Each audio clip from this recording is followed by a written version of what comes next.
J'ai la tenue du parfait touriste avec la casquette, les lunettes. Allez, à la chasse.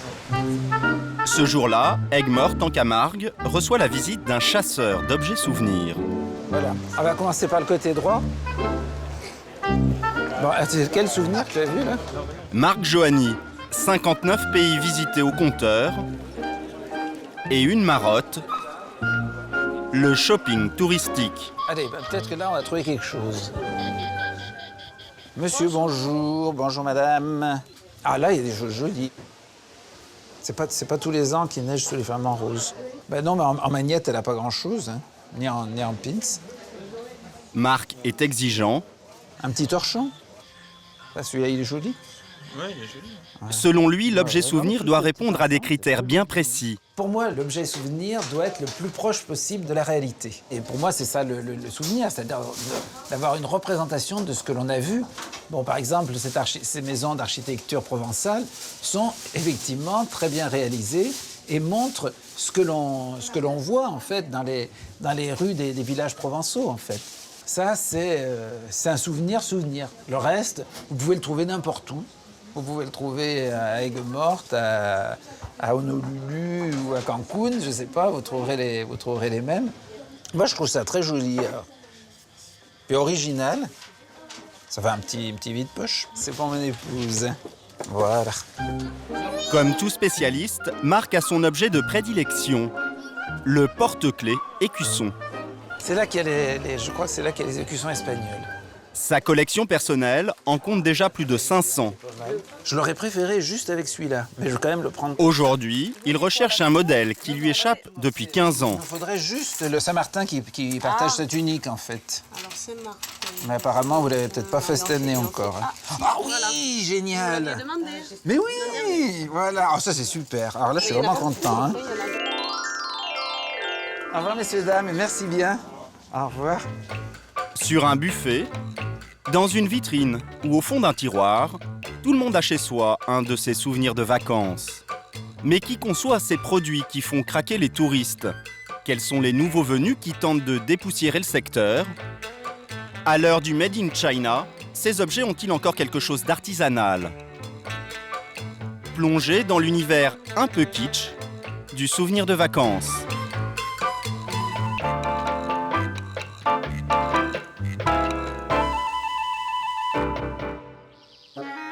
Notre voyage commence à Meillonas, dans l'Ain. Spécialité de la ville, la boule à neige. Anne-Marie est femme de ménage. Depuis 20 ans, pour compléter ses revenus, elle décore à domicile les motifs que l'on retrouve à l'intérieur des boules. Je fais des lourdes aujourd'hui. Voilà, le sujet fini. Mais je voyage, hein, rien qu'en peignant, je voyage. Hein, je fais, bon, j'ai des lourdes, mais je fais Pont d'Avignon, Pont du Gard. Alors je visite en peignant. Voilà, ça c'est ce que j'ai fait la semaine dernière. Anne-Marie touche 15 centimes par décor. Elle en peint 30 par heure. Elle a même sa spécialité. J'ai l'exclusivité des Monaco. Quand vous irez à Monaco, que vous achetez la boule à neige, et ben vous dites, tiens, c'est Anne-Marie qui l'a faite. Voilà, ça c'est moi. Quand on peint, on pense à la personne qui va l'acheter. Un enfant qui est émerveillé quand il se couche, qu'il y a la neige qui tombe, mais c'est formidable. Donc on s'applique à faire ça pour les gens qui achètent derrière. Amoureuse du travail bien fait, Anne-Marie a la dent dure contre les concurrents étrangers. Made in China, c'est du décalco, c'est collé, c'est horrible. Alors que nous, c'est vivant. Un truc comme ça, fait de nos mains, c'est vivant. Que du décalco, ben, c'est rien. C'est mort, ça n'a pas de vie.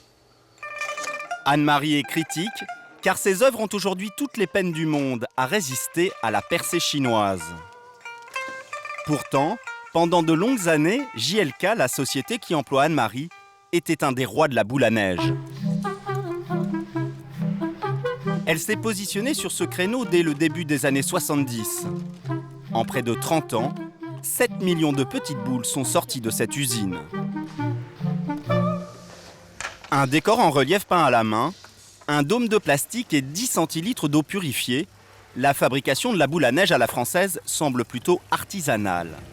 Il y a pourtant un ingrédient stratégique qui a demandé au patron, Jean-Luc Caron, plus de 6 mois de recherche en laboratoire. Je vais vous montrer la neige voilà, que l'on fabrique en interne. Ça, c'est quoi? Voilà, donc ça, c'est la solution neigeuse que l'on insère dans la boule neigeuse. C'est quelle matière? C'est une matière que l'on ne révèle pas, quoi. C'est un secret de fabrication? Oui, en quelque sorte, oui. Moi, on en dit, mais on se porte. Sa neige resterait en suspension plus longtemps que celle de la concurrence. Il n'empêche, les boules françaises sont aujourd'hui vendues 2 fois plus cher que les asiatiques. Du coup, en 20 ans, les ventes de l'entreprise ont été divisées par 4. Nous sommes les derniers irréductibles de la boule neigeuse. Les seuls qui résistent sont ceux qui sont passés à l'heure asiatique.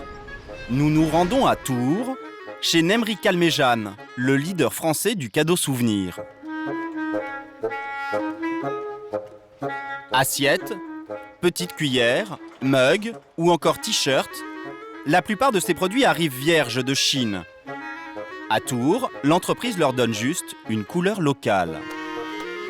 Là, c'est un magnet qui servira tant pour l'île d'Aix en Charente-Maritime que pour l'île de Bréhat en Bretagne. Pour le patron, la clé du succès, ce sont d'abord ces décors qu'il appose sur les objets. Franz Denis en a des milliers en stock.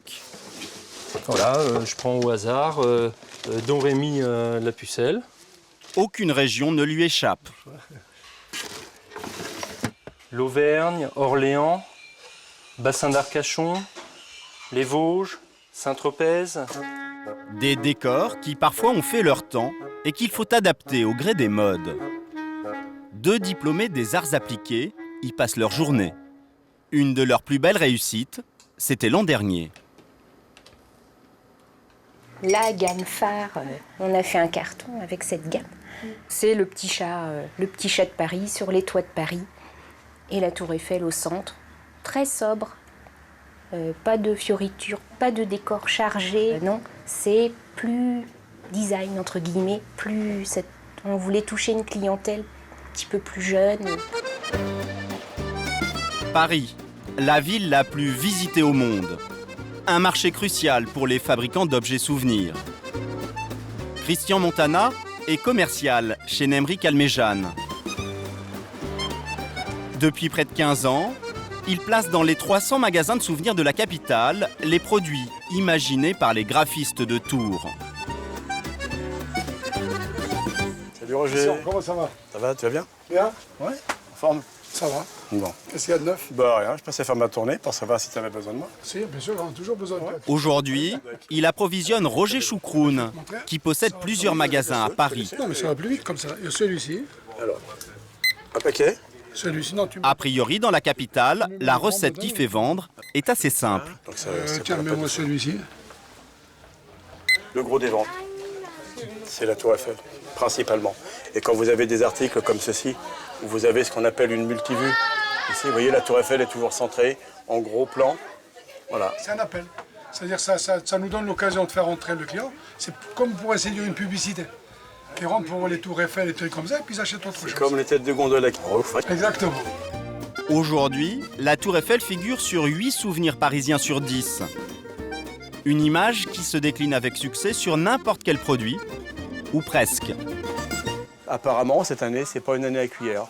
On ne peut pas l'expliquer. Comme c'est pas une année à boule de neige. On ne sait pas pourquoi. On ne va pas l'expliquer. C'est comme ça. Quant à l'origine chinoise des produits de sa société, curieusement pour Christian Montana, ce n'est pas un inconvénient majeur. Je pense que de toute façon, les touristes, ils achètent un article, ils le retournent. Hein. Ils voient que c'est marqué.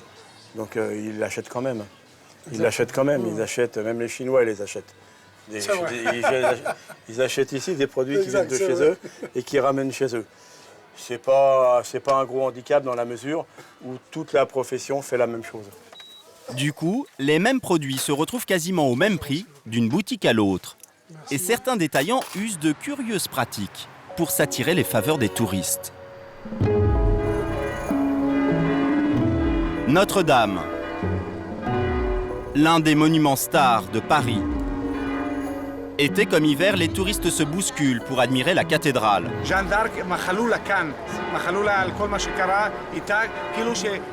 L'astuce de certains magasins aux alentours, utiliser les guides en guise de rabatteurs. Aucun n'a accepté de nous dévoiler le fonctionnement de cet étrange manège. En caméra cachée, nous suivons un groupe de collégiens français et leurs professeurs en voyage scolaire dans la capitale. C'est leur guide qui les a orientés ici. En échange, il percevra une commission sur les achats du groupe. C'est un groupe, ça, en fait? Oui, un groupe des enfants. Je regarde ici, ça va. Dans ce magasin, à en croire la gérante, la combine est bien rodée. Vous me téléphonez. Oui. D'un jour, quelle heure il va passer. Et comme ça, je vais. Ouais. S'il achète, comme ça, je fais. Et après, à la fin, je vais donner. D'accord, c'est-à dire que c'est 10% d'achat avec client. 10% d'achat des clients qui est reversé au guide. On fait une note sur le mois ou comment ça se passe? Comme vous voulez, tout ce que vous voulez. Ah bon? Je viens dans 5 minutes discrètement et je vous passe.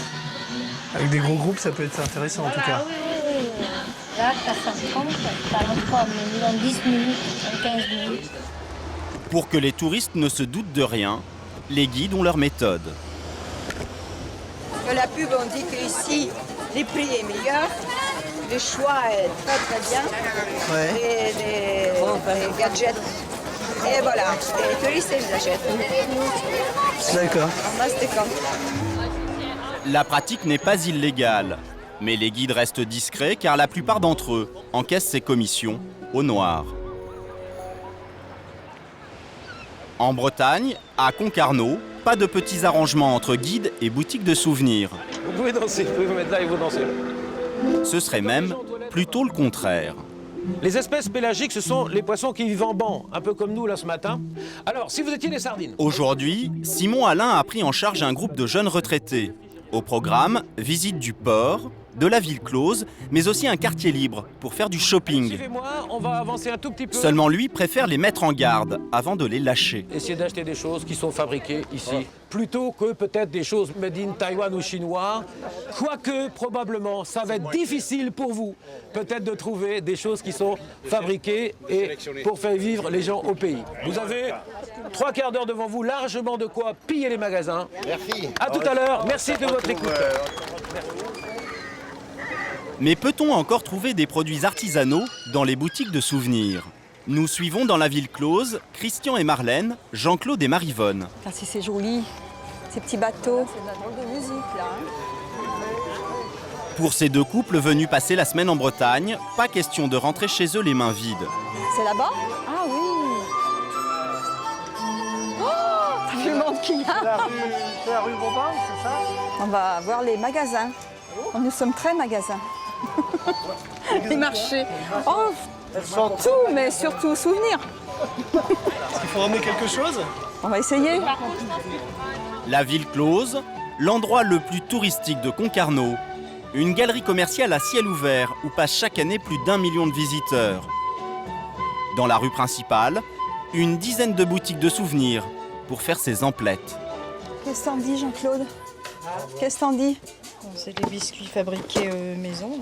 Puis il y a la boîte en souvenir. Boîte à couture ou boîte pour mettre le sucre. C'est ce qu'ils veulent après. Un t-shirt, des biscuits, mais aussi un bol prénom pour compléter la collection familiale. Mais c'est par ordre alphabétique, non? J'ai commencé par mes filles et puis maintenant c'est des petits-enfants. Alors donc il y a mes 2 petits garçons qui ont leur bol et il y a ma future petite fille qui s'appelle Camille. Ah, Camille! Ah, ça y est, elle a trouvé. Voilà. Maintenant en espérant qu'ils ne vont pas changer de prénom. Le bol prénom, il est vendu 7 à 8 euros. Et pour certains commerçants de Concarneau, c'est le produit stratégique. Un peu comme les Tours Eiffel à Paris. Le genre de produit que Paul Piriou, qui tient la plus grande boutique de la ville close, n'oublie jamais de mettre en avant dès l'ouverture. Ça, c'est le fameux bol breton à prénom. Les gens, à un moment ou à un autre, ils l'achètent. C'est comme ça. Et il faut en montrer beaucoup dehors parce que les gens, il faut qu'ils voient leur prénom. Pas pour spécialement ou acheter ou pas d'ailleurs. Ils veulent voir le prénom, comme ça, ils existent. Et certains aussi qui ont des prénoms un peu particuliers, s'ils ne le trouvent pas, ils sont contents. Parce qu'ils se disent, oh là là, mon prénom, il est super particulier. Donc, je suis tout fier, quoi, tu vois. Donc, en fait, ça rend toujours les gens contents. Qu'ils trouvent leur prénom ou pas, ils sont contents. Donc ici, on a des tas de tiroirs avec encore bien plus de prénoms qu'il y a à l'extérieur. Bien rangés comme il faut. Il y en a de sortes, il y en a en plein partout, en dessous les gondoles, tu vois, il y en a. Donc il y en a partout, et puis après on a encore une autre réserve. En ce début de saison, Paul Piriou a fait des provisions afin de ne pas être pris au dépourvu, l'été venu. On en a encore des pièces ici, et encore ici. Ouais, on est un peu envahi. Mais bon, quand la personne décide d'avoir un bol, il faut absolument que j'ai tous les prénoms. Ce qui explique le stock ici. Si t'as pas le prénom, ben, tu loupes trop de ventes. Et on a encore une autre réserve là-haut. Et là-haut sont vraiment les bols avec les prénoms les plus vendus. En tout, 5 pièces, remplies du sol au plafond. Le bol le plus vendu depuis des années, c'est Thomas. Parce que donc il y a beaucoup de Thomas en France, mais aussi beaucoup de Thomas en Angleterre, il y a beaucoup de Thomas en Allemagne, donc ça touche tout le monde. Et c'est toujours lui qui est en haut de la liste tout le temps. Paul Piriou en écoule 15 000 chaque année. S'il s'en vend autant, c'est parce que le bol prénom est un des rares souvenirs qui jouit auprès des touristes d'une image typiquement bretonne. À plus de 200 km de Concarneau, aux portes de la Bretagne, Pornic. C'est de cette ville que viennent la majorité des bols prénoms. Le modèle est né dans les années 50, dans l'atelier des faïenceries de Pornic. Un bol orné d'un dessin d'un couple de Bretons en habit traditionnel. Bonjour Agnès. Bonjour Franck. Ça va? Oui. Petite commande? Aujourd'hui, plus de 300 détaillants bretons se fournissent ici. Au fil des commandes passées, Franck, le responsable de la production, observe l'évolution de la cote des prénoms français. Avant, c'était vraiment les prénoms du calendrier, hein. Donc prénoms classiques. Et maintenant, bon, je sais pas, les gens, ils ont des idées parfois un peu bizarres. Hein, donc. Basile, Céleste, Fiona, Germain, Gustave, Hector, Kenzo, Elias, Maë, Pia. Il y a tout et n'importe quoi, et aussi beaucoup de n'importe quoi. Hein, L'entreprise répond aux demandes les plus saugrenues en moins de 5 jours. Bonjour Sophie. Pour y parvenir, l'atelier fonctionne à flux tendu. En saison, une douzaine de décoratrices peignent des prénoms à longueur de journée. Armel, je vais vous donner quelques commandes. Voilà, donc ça vous pouvez prendre cette commande-là sur biscuit. Pour que le graphisme soit standard, chaque nouvel employé doit suivre 6 mois de formation avant d'être opérationnel. Après 37 ans de maison, Armel a un certain coup de main. Le plus compliqué pour elle, c'est encore de suivre les évolutions orthographiques de certains prénoms. Un prénom qui était tout simple il y a quelques années, aujourd'hui on l'écrit différemment. Dernièrement j'ai écrit Anaïs avec 2 N et 2 S.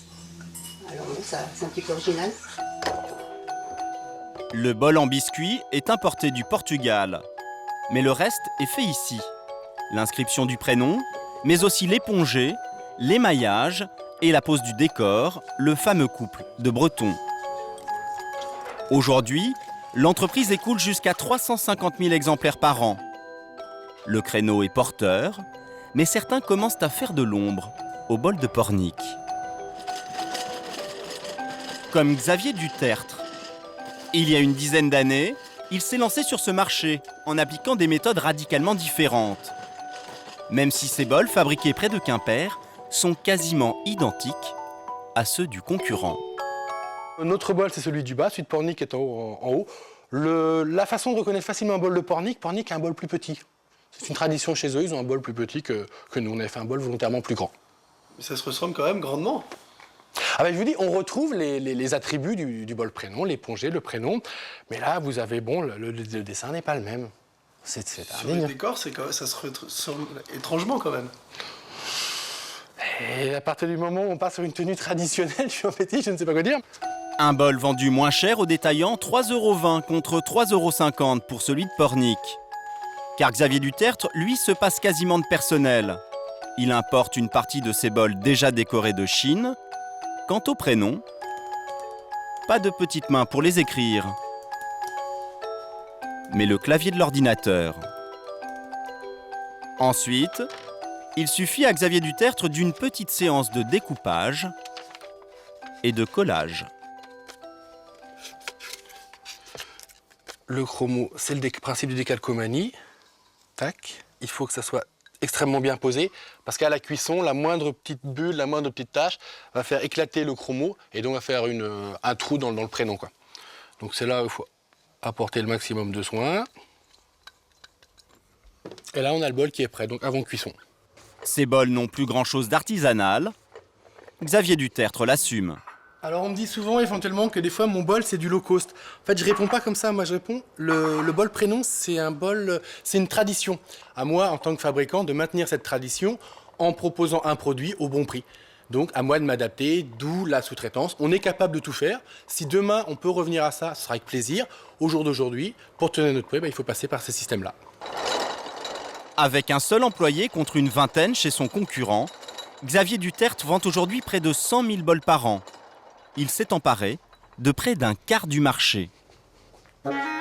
En Normandie, à Caen, un autre nouveau venu est même parvenu à faire fortune sur ce marché kitsch et un peu suranné.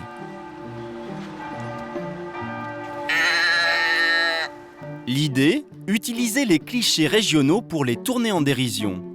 Des formules et des dessins humoristiques déclinés en mug, en carte postale ou en t-shirt. À l'origine, Sylvain Guichard, un Normand de 43 ans. Son concept est né il y a 4 ans, alors qu'il était encore instituteur. Lors d'une soirée entre amis, il improvise sur un coin de table quelques dessins, sans se douter qu'ils deviendront des best-sellers. Les 2 premiers visuels qui ont tout de suite beaucoup plu, c'était ce visuel-là. Alors, c'est 2 visuels autour de la pluie. C'était le visuel « Il pleut ». Je pense que les Normands sont tout de suite reconnus dans la petite phrase et dans le petit visuel. Et puis la deuxième, c'était notre carte météo. Petite carte où il y a du soleil partout. Et puis sur notre petite Normandie, on nous met un petit nuage en général. À la fin de la première saison, on avait dû vendre 100 000 cartes postales. Alors ça, c'était complètement inespéré. Et puis, du coup, l'année d'après, on est passé à 300 000 cartes postales. Et puis, l'année dernière, à 500 000 cartes postales. La pluie, c'est vraiment notre fonds de commerce, hein. Même si ça déplaît à certains. On a reçu un petit courrier d'une petite dame à Cherbourg qui se plaint qu'on... Qui déplore notre humour au 3e degré. On n'avait pas déjà eu une Si, déjà à Cherbourg, mais c'est pas la même. Apparemment, les Cherbourgeois ont un peu de mal avec la pluie. On a du mal.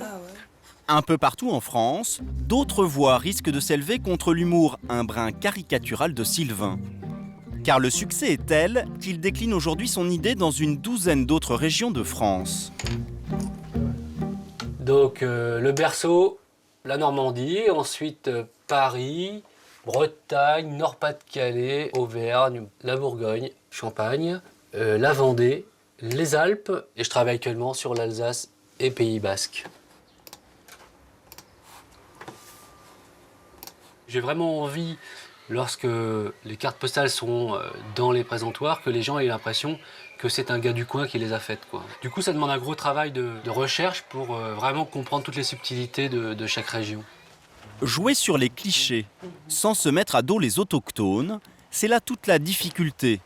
Et sur la dernière gamme qu'il a lancée, Sylvain est un peu inquiet. Ça, c'est la Corse. J'espère que ça va plaire. J'espère qu'il n'y aura pas justement cette barrière régionale qui fera qu'ils ne vont pas accepter qu'un Normand puisse se moquer d'eux.